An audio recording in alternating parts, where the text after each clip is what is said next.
Greetings everyone, here for our second show of 2018. Man, I cannot believe it. January 15th, I just had my 41st birthday. Cannot believe how old I am, at least number-wise. I definitely don't feel 41. I feel great. Maybe the best I've ever felt physically. I am excited for another year of Patriot to the Core. By the way, I am Thad Forrester, and thank you very much for joining me. You have a lot of things vying for your time, I know that, so thanks for choosing to listen to Patriot to the Core, and I'll try to keep my voice to a minimum so you can listen to someone a lot more interesting than me. But I do want to give you some heads up on some guests that are scheduled very soon on PTC. That would be, first of all, Tim Larkin, and we're going to talk about When Violence is the Answer, and that's actually the title of his latest book. Good stuff from Tim. He's going to talk about how violence is rarely the answer, but when it is the only answer. We're also going to talk to Mike Durant. He is from Black Hawk Down, so that's going to be some good stuff. And Matt Larson, known as the father of modern combatives. And Israel Del Toro, who is an Air Force TAC P, and back in 2005 his vehicle was hit by a bomb, and he suffered some serious injuries, and his body is just burned. Most of his body was burned severely.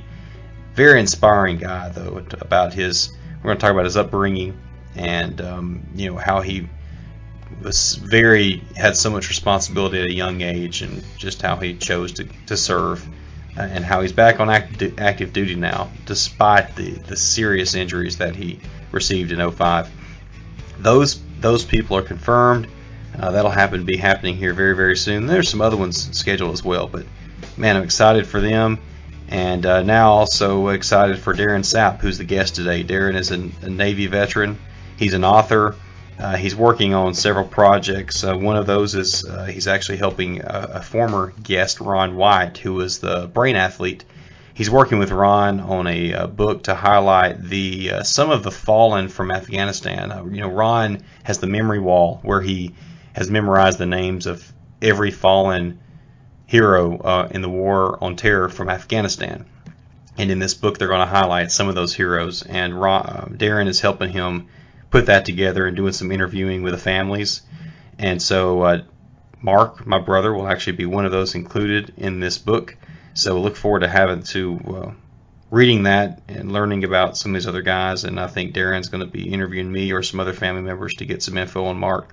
But now we'll actually talk to Darren about his time in the Navy, about his time on the aircraft carrier on the Roosevelt, and some of the other things that he's been doing and that he's volunteering in. You were like in the inaugural crew of the Theodore Roosevelt, USS Theodore Roosevelt. How did that happen?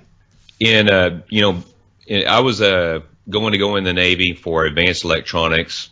Get the big dream of getting all this technological education and everything, but I didn't quite have the grades, so to speak, on my ASVAB score. And I said, I want to work with aircraft. And they said, great, go to boot camp. We'll make you an undesignated airman. At the end of boot camp, they said, you're going to go to this new aircraft carrier, the Theodore Roosevelt in Norfolk, Virginia. And I said, okay. I'm 18. I didn't know any better. And they sent me out there, and I ended up getting the adventure. It's not just a job and it's adventure, but I truly got that adventure. And lo and behold, they even put me on the flight deck. So the ship was in the shipyards at the time, so they sent us out like on a short cruise on the Kennedy. The first time I was ever on the flight deck. And then as the ship was inaugurated and commissioned, I became what's known as a plankowner. Yeah, so what is a plankowner? I'm not familiar with that. So a plankowner is kind of an old term. Back when they had wooden ships, they would pull up a piece of the plank and cut it up and divide it, and everyone would take a piece of that plank home. And they'd say, you're a plank owner because you're part of the first crew. So in our case, they actually tore a piece off the ship and melted it down, and like I have a plaque on my wall that's got a little piece of the metal from the ship on it, and so I'm known as a plank owner because I'm part of the inaugural crew. Would that be the entire crew would be plank owners?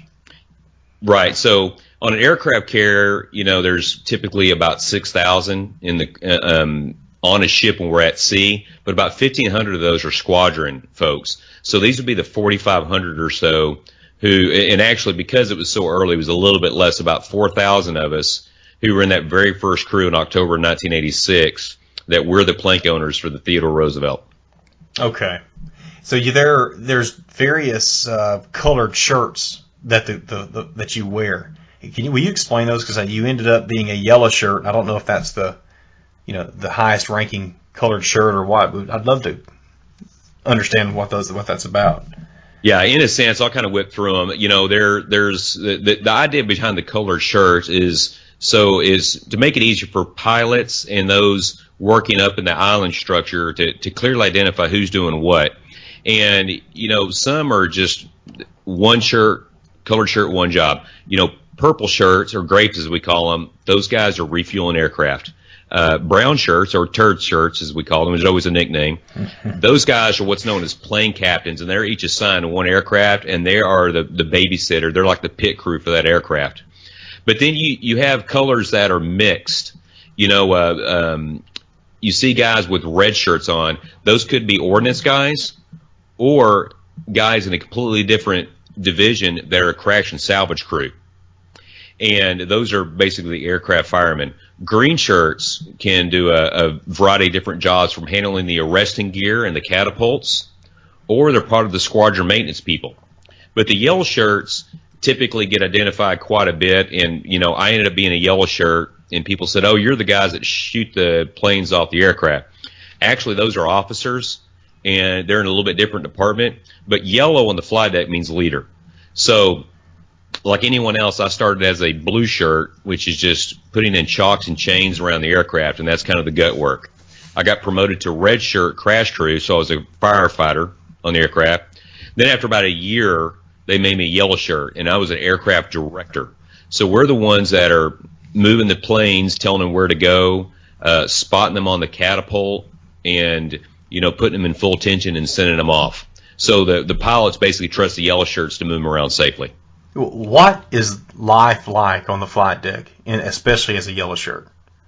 Well, it's there's no official place to find the sourcing, but supposedly Lloyd's of London, the high-risk insurance company, has said work on the flight deck is one of the most dangerous jobs on Earth. Now, obviously, combat is a lot more dangerous, but it is highly dangerous. And anywhere on the flight deck, almost any job, because you have propellers that are turning that can take your head off. You've got aircraft exhaust that's blowing. It can blow you off the flight deck.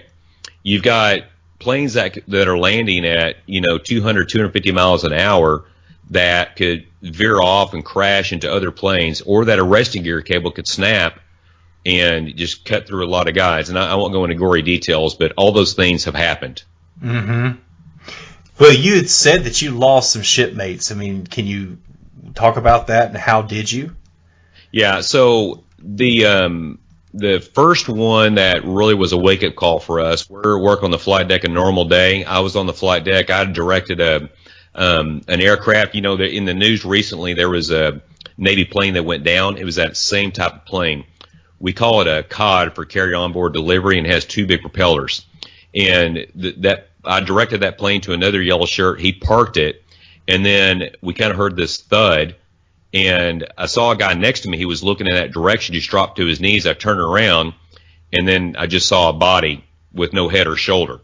And what it is, this guy, he'd done it probably 1,000 times before, wasn't paying attention. He turned around and walked right in the propeller. Oh. And yeah, and the thing is, it's such a tight working environment up there. So we say you have to keep your head on a swivel, and that's very true. I mean, because there's just constant danger. You're just surrounded by it. But we don't operate in fear. We recognize it and make sure that we're paying attention and we're trusting the other guy to have our back. There's a lot of checks and balances. Another incident of somebody we lost was this guy. It was not during normal flight deck operations. It was a maintenance period, but there was a plane that was turning, so there was exhaust blowing out, and he wasn't paying attention, and he kind of just walked behind it, not realizing it, and it blew him right off the flight deck. He hit the water, and we never saw him again. Oh God! How high up is that deck to the water? Yeah, when it sits a little higher in port, but when there's a lot of planes on the flight deck and the weight, it's about 75 feet. And there is this netting that extends about 4 feet out, and it's a wire mesh netting, and we call it halfway to hell because if you fall in it, you're going to get really hurt, but at least you don't go in the water, because the last thing you want to do is go in the water, because you fall that high unprepared, you're probably going to break some bones, you may sink, or there's always the fear of getting turned under the ship and going through the screws, that kind of thing. But a lot of guys that have been blown off or fallen off are typically found because we wear a lot of protective equipment. So we wear the cranial helmets, which protects our head, but that life vest that we wear has several options. It's got the little CO2 cartridges. You can pull a lanyard and blow the vest up really fast. You've got a dye marker to put some dye that'll follow several feet behind you, and a strobe light that you can whip out and attach to your helmet. So if you hit the water and you are floating and you're aware, there's a lot of things you can do to improve your situation. I mean, how do you avoid, if you're alive down there, how do you avoid getting sucked underneath the ship? Well, I think you try and swim out as fast as possible. I mean, theoretically, if you hit the water and you're able to somehow create a little bit of movement for yourself, you can move away from the water. It's not like it's sucking you in. It's just if you go down and just get caught up in some kind of swirl. So, the screws actually are not protruding out. They're actually under the ship, from the back end. So if you fall off the back end, you probably miss them. And that's actually a common place to get blown down. And, probably the scariest blowdown I ever had was I'm behind where that arresting gear is, those 4 cables, and an F-18 blows straight at your back. Some planes take your feet out from under you, some knock you over. The F-18 blows right in your back and it pushes you. And I went all the way back to that fantail, and I'm just staring at those nets, and it was kind of a miracle I didn't go all the way. And it was entirely my fault. I just wasn't paying attention. And that's what a lot of these accidents that happen is just you're up there and you kind of get complacent. And complacency is a killer on the flight deck. Yeah, and the inherent danger is there. But we're so well trained, we're so aware, we're so experienced that you think more accidents would happen. It's just that the potential for danger is just always right there, because there's also one pilot in a malfunctioning aircraft or pilot error veering off can kill tons of people. Or the worst flight deck accident ever was the USS Forrestal Fire. That's kind of the famous one. Is just a bad electrical wire on a Zuni rocket was used, and this is Vietnam era, and it just set off, and the rocket shot across the flight deck and hit John McCain's plane. He was actually sitting in his plane waiting to launch, Senator John McCain, and he was able to get out and actually help as far as the crew, but it just set off one fire after another, one more explosion after another. And it was a long time, and they had 134 guys died in that. So fire at sea is terrifying. It's the killer because there's nowhere to run, And, like in the Marines, they have a saying that every Marine is a rifleman. In the Navy, we say every sailor is a fireman. So did you ever experience fire? Nothing big. We had like an engine fire here and there. Because I was in the crash crew, I did a lot of firefighting training. And so I had tons of mock aircraft set on fire where I go in with the silver proximity suits and we put out the fire. So I had a lot of experience, a lot of training. But as far as that, no, nothing like that. Probably the most significant injury I experienced is I had a tow tractor back in. They weren't paying attention. They backed into me, knocked me over, ran up on my leg, and sprained my ankle. So I was pretty fortunate. I didn't have any major injuries, but plenty of other guys, they either just got knocked down, blown down, or just had aircraft turning would just hit them in the head or something like that, because there's just so many things twisting and turning and blowing up there. And the biggest accident I ever experience, and probably my scariest day, was the helos or helicopters right before a launch were getting ready to take off, and I'm standing near what's called the waist catapult. So that's kind of in the middle across from the island, and I'm holding an A6 on the catapult. They're waiting. I'm holding them, waiting for them to launch. The helicopter is taking off. It gets about 40 feet in the air, and the tail section starts ripping apart, just from the airframe, and it just turns 90 degrees and starts going into the deck, and the rotor blades are just digging in the deck and splintering. And I turned around and shut the aircraft off. I told him the pilot to kill his engines, because all that would have ruined his engines. And I hit the deck and just, prayed, I guess. And it all missed me. And luckily, no one was seriously hurt that day. The guys in the helo were banged up pretty bad. But you can imagine the helicopter just splintering, the rotor blades splintering on the flight deck. It's like bullets. Yeah. So did the helicopter start spinning at all, or was he able to keep his, stay straight and come back down? Oh, no. That's what I'm saying. He got about 40 feet in the air, and because of the tail section ripping apart, it caused it to rotate 90 degrees, and he came back down sideways, basically. So he would, if there were no rotor blades, he would just landed flat on its side, but the rotor blades were hitting, and it kind of just was twisting the helicopter in all kinds of crazy directions, and it ended up just kind of laying on its side with no rotor blades. Okay. Yeah, it was just kind of chaos on the deck, and one thing about the flight deck, as opposed to like a commercial airport, is those jet engines are very fickle. They can have anything go in them, not even this tiniest thread, we would say, but nothing metal, nothing, no part of the flight deck asphalt, nothing like that. So that first story I told about the guy who walked in the propeller, we had to clean all that up. I mean, we had to pick up every single piece of that. And it's something that never escapes me, walking down the flight deck that day, picking that up. And we obviously, for a bunch of guys who were new to the ship, we were all pretty young that day. We were all 19 years old. We learned a lot that day, Mm-hmm.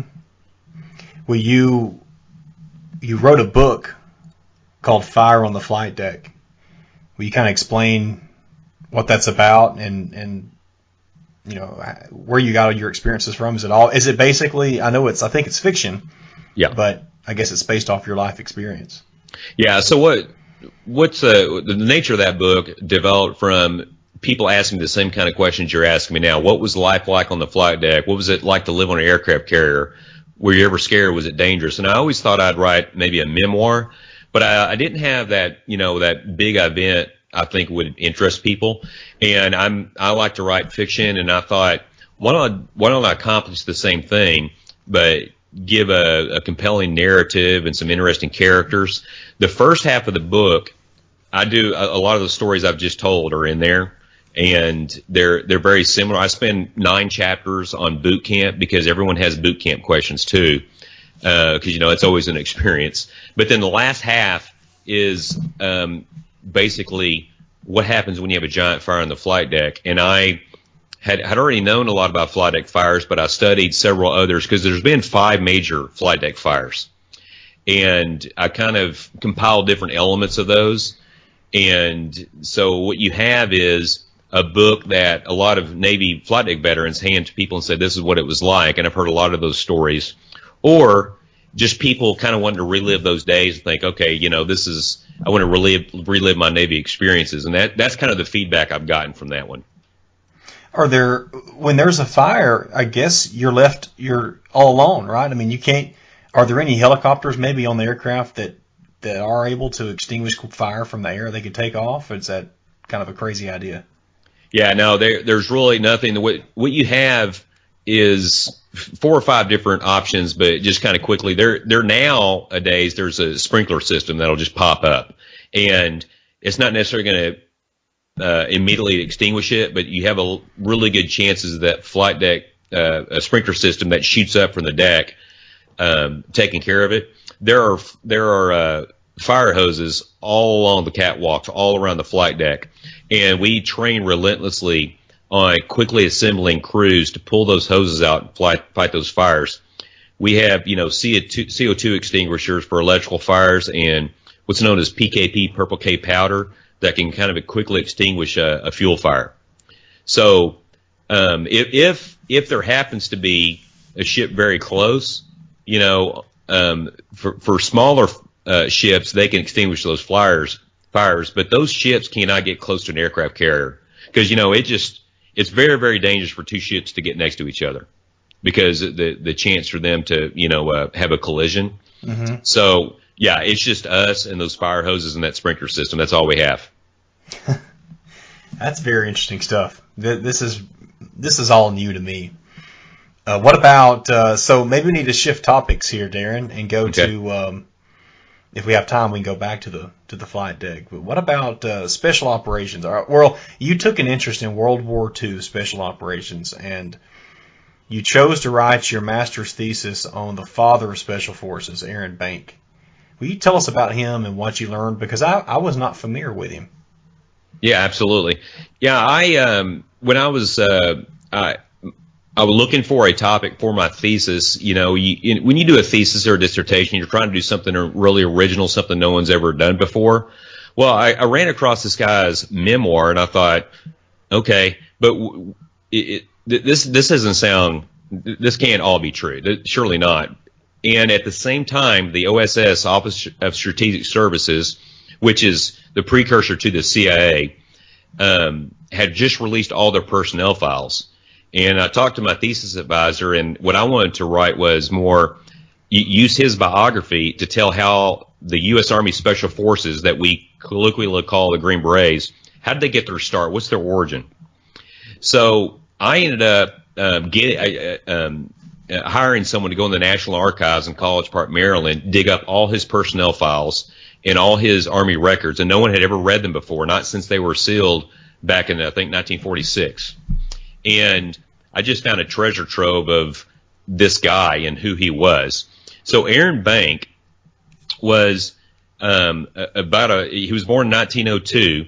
So, when the war breaks out, he's at the age of most men stay home. Well, no, he goes in enlisted. And he is. You're talking about World War II, right? World War II, correct. Okay. Yes. Wow. So he was older than most then.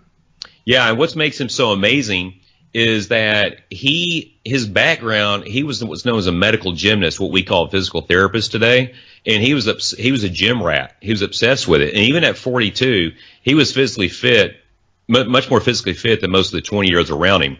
Well, he was made an officer and chosen to be part of this new program called the Jedburgh program. Now, Jedburghs, what they were supposed to do, or what they were designed to do, is pair up an American with a French officer, or a British officer and a French officer, and then a radio operator, and those three would parachute in and work with the French resistance as sort of a force multiplier. And he was obviously perfect for this because he spoke French, he spoke German because his grandparents had taught him these languages when he was growing up. And during his Jedburgh training, he would do things like he would stand on his do a handstand and go up the stairs on his hands. He had another little thing he liked to do where he'd pull himself out of a swimming pool into a handstand. So he's doing these amazing things then, just showing off his physical fitness. But he was also really, really sharp, and he excelled at being a Jedburgh. Now the Jedburghs all wanted to go in prior to D-Day, but the training, the logistics just didn't work out. And at this time, the regular Army, they were not too fond of the idea of special operations, or they would call it unconventional warfare. But and to be honest with you, that existed all the way through Norman Schwarzkopf. He wasn't a big fan of them either. But these Jedburghs ended up, although they went in, most of them after D-Day, they still were tremendously successful.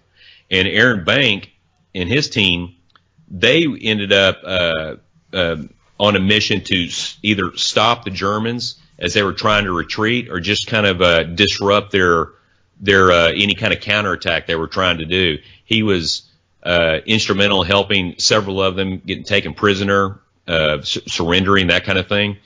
So they learned a lot through this Jedburgh program, and as you can tell by the way it's described, it was very much a precursor for what we call the Green Berets today. Mm-hmm. So they didn't actually use that name when he was in. Now so when we say special operations or lowercase special forces, we're talking about unconventional warfare, guys who are highly trained, guerrilla warfare, that type of thing. The U.S. Army Special Forces, uppercase, is what's known as the Green Berets. Mm-hmm. So, but as World War II wound down, there was a lot of people that were like, you know what, we need to make this a regular element of special warfare or special operations. We need to have this as a regular force. And there's a lot of background, a lot of fighting that went into it, but essentially about 1942, the U.S. Army Special Forces, or Green Berets, were born. And Aaron Bank, because he had been, there was a lot of key players like Russell Volkman who were instrumental in this, but because he was their first commander, he earned the name Father of the Green Berets. Okay. And did you meet him? Oh, no. He actually died in 2004 at the ripe old age of 102. But I was had some fascinating interviews. I interviewed his wife, and she was working as an interpreter with captured Nazis, towards the end of the war. And she had stories. His daughter told me tons of stories about him. And I've got to interview General John Singlop, who's still with us today. He was also a Jedburgh, and he told me a lot of stories about Bank that confirm what seemed like escapades in his memoir. And another guy named Yu Tovar, who was with him in Indochina for another mission where they met Ho Chi Minh. Just an incredible different elements to his story. But he's not a guy that he never seemed like a guy who was a braggadocio or pride. If anything, he was really secretive. His wife and daughter had no idea what he was doing in the late 20s and 30s. There's this period of his life that, and they wouldn't care if I said this, that I think he was probably already doing some kind of covert operations. Mm-hmm. But I can't prove that.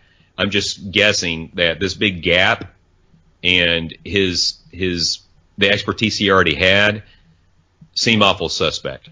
Mm-hmm. So, fascinating guy. Yeah, I'll say, and I want to make sure I get this correct. Jedburgh. How do you spell that? It's Jedburgh. So it's singular. And Jedburgh it's an old name from British, from a group from I think even the Middle Ages. I'm not exactly sure, but they would say the Jedburghs, but it was the Jedburgh singular Jedburgh program.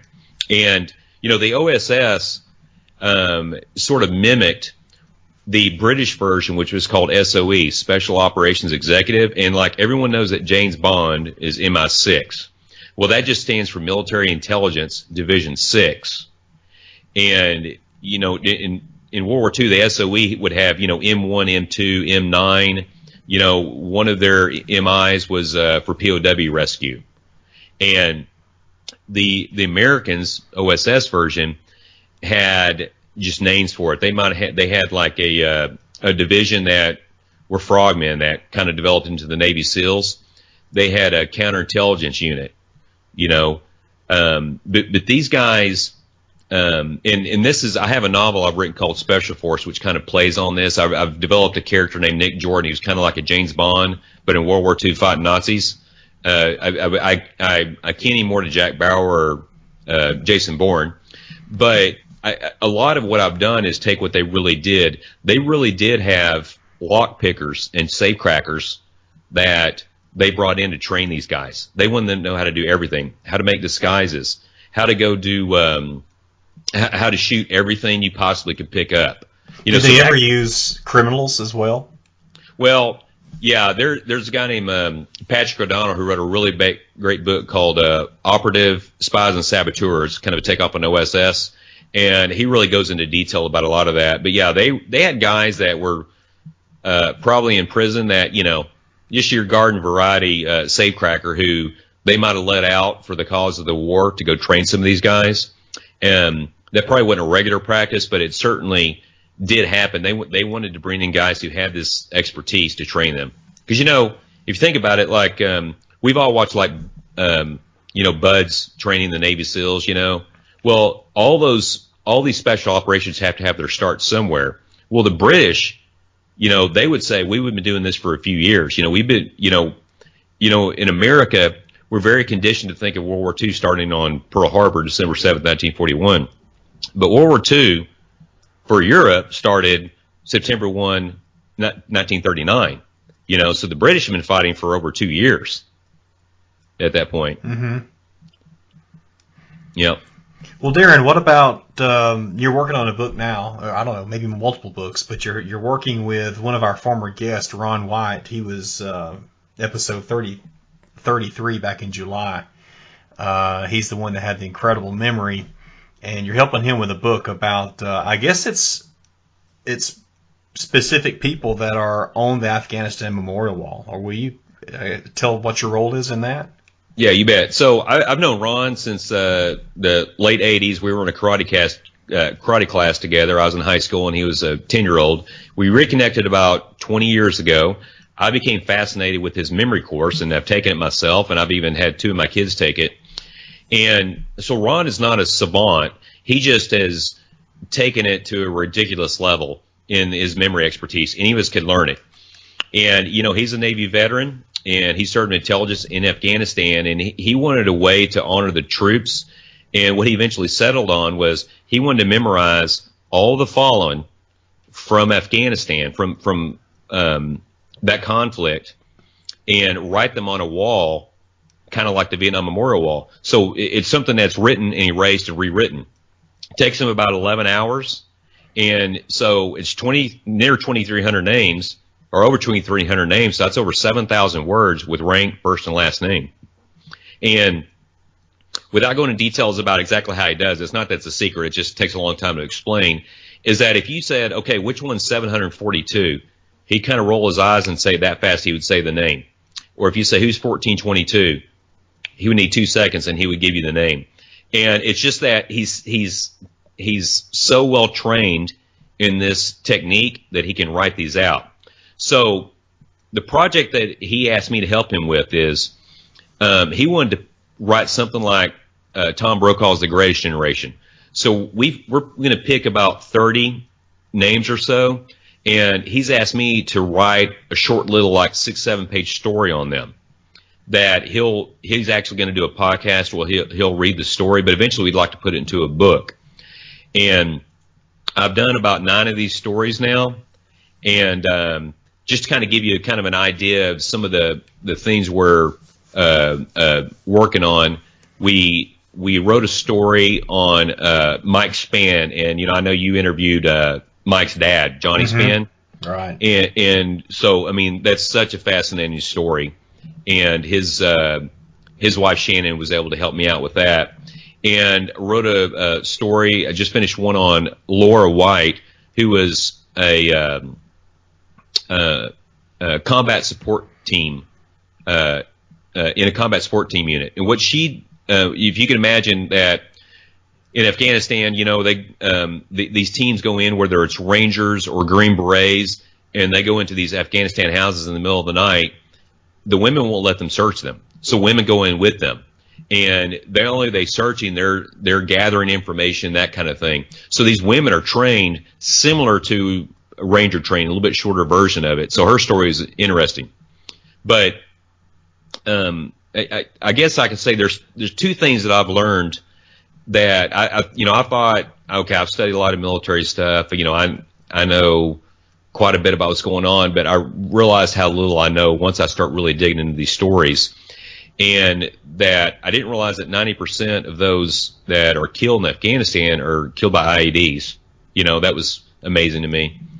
But I also didn't truly understand about what's known as green on blue attacks, where what is assumed to be friendly Afghanistan forces attack, you know, Americans or British forces. And so I've I've already written. I've 3 of the profiles have been on that alone. Can you tell me the names? Oh yeah, absolutely. So one of the stories, I wrote a story on Curtis Oaks and Austin Staggs. I did because their life stories are separate, but they were actually in the same incident where they were training. They were FISTers, FIST, forward support guys. They were training some Afghan border patrol guys how to side out howitzer attacks and that kind of thing. And they were taking a break. And the Afghans wanted to take a tea break. And, the American soldiers are trained to, win hearts and minds and, enjoy their culture and participate in their culture. And they sat down with them. Well, the Americans were kind of sitting off to the side a little bit, and there were 6 of them. One of the Afghan border policemen picks up his AK-47 and shoots all 6 of them, kills them. And immediately a couple other Americans step up over the hill and they kill him. So we never really got motive, and there's some differences of opinion about what his motive was. Some suggested that he just was suicidal, kind of like a death by cop or suicide by cop, as as some people call it. But there's others that say no, he's been planning this for 2 years. He's a Taliban plant. Yeah. So I'll leave that question open in the profile because I'm not going to make something up. I'm just going to kind of leave it there. But those kind of attacks are real. I'm working on a story for a guy named Sky Moat, who was at MARSOC, which is Marine Special Operations Command, who he won the Navy Cross, which is second only Congressional Medal of Honor, when another one of these green on blue attacks. This guy came into a combat operations center and just started shooting everybody. And he basically could have escaped, but he put himself in between the shooter and the rest of his guys and just tried to stop him just to protect them. And he ended up perishing. But, we all grew up, watching the movies or seeing some of these heroic acts. These heroic acts are happening every day. They're happening today. They're going to happen tomorrow. It's just amazing these guys, that continue to put their life on the line for our freedom. And there's nothing more important we can do than to remember them. And, when I talk to these Gold Star parents, that is the common theme through all of it. I just want my son or daughter to be remembered. I want people to remember his or her sacrifice. And they almost every one of them, say it that exact way. Yeah. Yeah, that's good stuff. I'd wondered because, I know a few of my brother's teammates have been killed that way as well. One of them was probably 10 days before my brother was killed. And, when I found out, I didn't know why I didn't know the circumstances at the time. I just found out his teammate, it was Danny Sanchez, had been killed. It really bothered me because I really started worrying about my brother. It kind of hit home when I found that out. So Darren, what about your volunteer work with the Orphans? And you've done some work with trafficked children in Ghana. Can you, I guess, kind of briefly explain that? Because the trafficking thing is very interesting to me, and I just have not known much about that until kind of recently. Yeah, so we have 5 children. 2 are adopted, 1 from China, 1 from Ethiopia. So we got really involved in orphan causes, adoption causes, done a lot of adoption seminars, and it just through travels to Russia and then to Ghana, people started talking about how susceptible orphans are to human trafficking. And it just kind of like a light clicked on. It's because in a lot of these countries, they go missing and no one's going to go looking for them. So orphans become so susceptible to trafficking. And I ended up just digging into the whole, human trafficking nightmare. I read every book I could find. I watched the movies, the documentaries, and I got really depressed, and I kind of had just put it all aside. But I decided that I'm kind of a networker by trade. I like doing that kind of thing. And what I discovered in Ghana as far as trafficking was there's about 8,000 to 10,000 boys who are either tricked, snatched, or sold into fishing slavery. And these kids work 16 to 18 hour days. They're fed little, and all they do is, pull in nets out on this giant lake called Lake Volta. And I wanted to, decide, what could I really, really do? And I decided to come up with a networking ministry or start a networking ministry over there. What we do is we connect government and social workers to these people out in the villages who have contact with these orphans. And the goal is to make adoption a normal and regular practice. But in addition, we work with certain groups who negotiate rescues.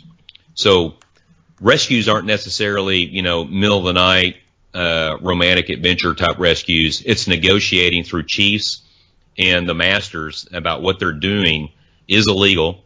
They're going to get caught. And here's the paperwork on this child. And we want you to release them. And a lot of times that works. So this carried into a book I wrote called The Fisher Boy, because I'd read Uncle Tom's Cabin. And Uncle Tom's Cabin, the reason it was so instrumental in America, and this is pre-Civil War, it was the first time people in the North understood the horrors of slavery in the South. And so, fiction can be compelling that way and speaking the truth. So I wrote a novel about a boy who is sold into slavery. He's later rescued and adopted, and he ends up getting involved in the World Cup and getting involved in politics. And it's actually traditionally published in Ghana right now and sold in the school system. Man. Yeah, God bless you for what you're doing there. That I'm going to have Tim Ballard on the podcast probably pretty soon. He's with Operation Underground Railroad, where he's fighting hard to, greatly reduce the child trafficking, and he's going all over the world right now and actively training people and taking part in those missions and rescuing kids.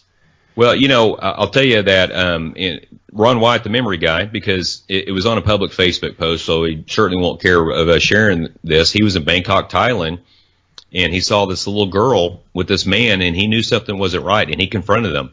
And he did it safely so that no one would get hurt, including that little girl. But it was obvious what was going on. But even here in America, everyone thinks that, okay, that happens over there. That's in Moldova, or that's in Vietnam.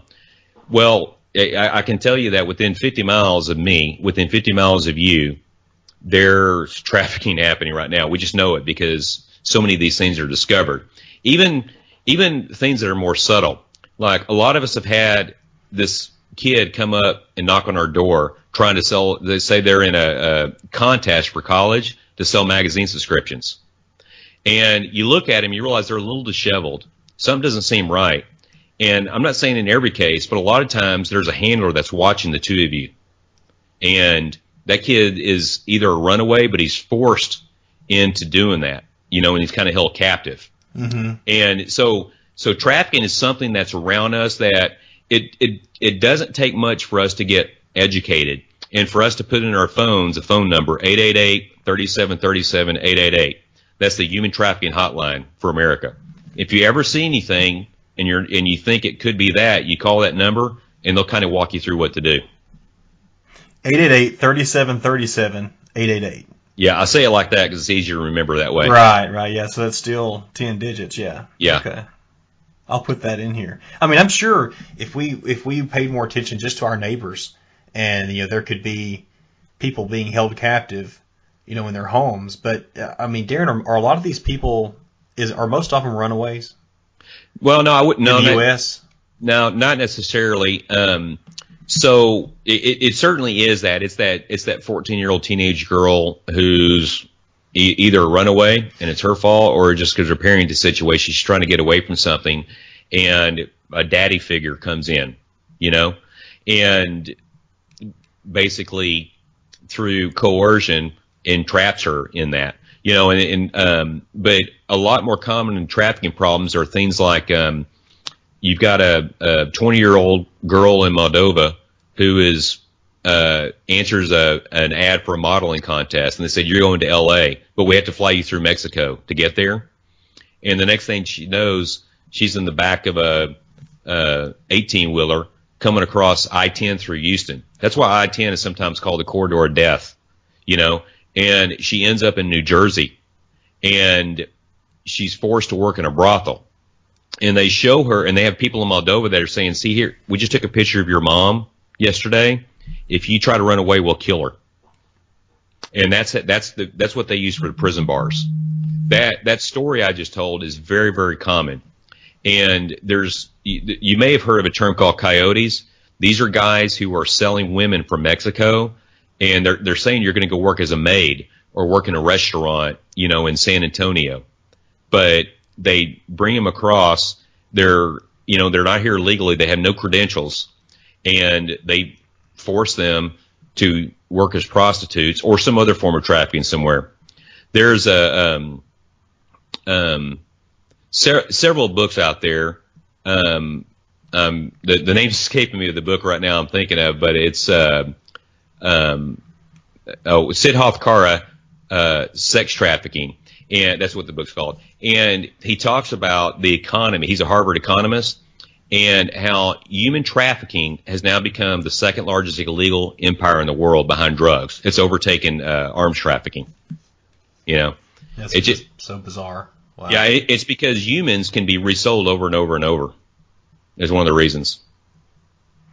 Well, I saw Ron's post about that and read some of the comments. I mean, did anything come of it? Well, I'll just say this, that he did find, there was a lot of people that were commenting on it, but, through some Facebook messaging, he was able to get the appropriate authority there. Because, smartly, he didn't just go to the local police. Because, that's not always the best thing in another country. But there was an organization that was contacted, and he had captured enough information to turn over to them that hopefully they can look into the situation, because it's possible he was wrong, Yeah. But I doubt it. I think he just was very tuned in to what he thought was going on there, and that's the key to it, is contacting proper authorities, and why I gave you that 888 number, because I'm in a suburban community near Dallas, and you would think the police would be so in tune with this, and it's not their fault, but they haven't studied it like I have, or they don't have the proper training, to recognize it. And it's getting much, much better. But even 4 or 5 years ago, a lot of police would say, okay, that girl's been arrested for prostitution. Well, a 13-year-old girl is not a prostitute. You know what I mean? She doesn't do that on her own. And these girls are treated as criminals when they're really victims in the situation. And the part about human trafficking that makes it so difficult is the aftercare. Because if I said it right now, we're going to hire a bunch of ex-Navy SEALs, we're going to go bust some doors down, and we're going to rescue a bunch of kids, you and I could collect tons of cash. People would donate money for that. But when we say, okay, this 15-year-old girl has been rescued, and for the next 3 years, we need to put her through school and pay for her to live somewhere and help her with her education. And you try and raise money for that, it's a lot harder. Yeah. And I'm not trying to make an indictment on society, but it is what it is. But the key to it is to kind of win the hearts and minds of the general population and realize that there's a lot of young people out there. Human trafficking, 80% are women, 50% are children, and those are the stats that are hard to swallow. But that's kind of the way it is, and there's no secret that the role pornography plays in fueling, the human trafficking business. Oh, certainly. And, we just have to recognize that. Man, so we have just skimmed the surface on a few topics, Darren. Just tell us the best way for people to find out information about you, possibly to follow you on social media so they can learn more about your books. If you've got a series coming out, the Afghanistan Memorial Wall book, all kinds of stuff like that. Yeah, the easiest way is just to Google my name, Darren Sapp, and you'll quickly find my website, darrensapp.com, and that's kind of my landing page for everything. And my page is pretty simple. The books I have available now are there. All of them were in paperback, ebook, or audio. I'm a big audiobook guy myself, so I have most of those. There's a brand new book I just launched 2 days ago called Summer of '79. And if people like Stand By Me, the movie, or they like Stranger Things, this one is not military at all, but it's about a bunch of kids hanging out in the summer who happen upon what they think is a haunted house, and there's a murder mystery. It's just kind of it's scary in parts, but fun scary, and it's very nostalgic. It's very 1979, and I try and put a lot of music in there, dress, there's no internet, that kind of thing. And that book's featured on there right now. So DarrenSapp.com, or just Google my name. And unfortunately, I have one of those names. I don't have a lot of competition in that area. And then all my Facebook pages for all those are linked in there. So if people are interested, like in Fire on the Flight Deck or that type of thing, that the Facebook page for Fire on the Flight Deck is something that anybody can like. And we post a lot of pictures, videos. We have some discussions on there, that type of thing. And, because those of us who worked on the flight deck, we could look at flight deck pictures all day long. We never get tired of it.